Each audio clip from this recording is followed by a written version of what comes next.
கர்த்தருடைய நாமத்துக்கு மகிமையுண்டாவதாக. இன்றைய வார்த்தை நீதிமொழிகள் 24:19. பொல்லாதவர்களை குறித்து எரிச்சலாகாதே, துன்மார்க்கர் மேல் பொறாமை கொள்ளாதே. எனக்கு அருமையானவர்களை, இன்றைக்கி நிறைய காரியங்களை நம்மளே அறியாமல் நிறைய தவறு பண்ணிகிட்டு இருக்கோம் இல்லையா? பொல்லாதவங்க, நமக்கு ஆகாதவங்க, நல்ல வழியில் இல்லாதவங்களை குறித்து நம்ம என்ன பண்ண எரிச்சல் படுவோம்.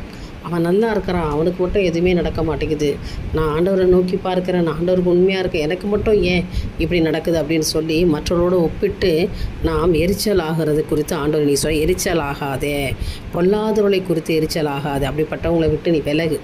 துன்மார்க்கர் மேலே, தவறான வழியில் இருக்கிறவங்க, தப்பான பாதையில் போகிறவங்க மேலே பொறாமை கொள்ளாது. ஏன்னா இன்றைக்கு அவளோட ஐஸ்வர்யத்தையும் அவளுடைய பணத்தையும் பார்த்து இன்றைக்கி நம்ம கோவப்படுவோம்ல, பொறாமை கூட வரும். ஏன்னா அவங்க மட்டும் நல்லா இருக்காங்க, அவன் நல்ல வசதி வாய்ப்போடு இருக்கான், தவறு பண்ணுறான், நல்லா இருக்கான்னு நினைக்கிறோம் இல்லையா?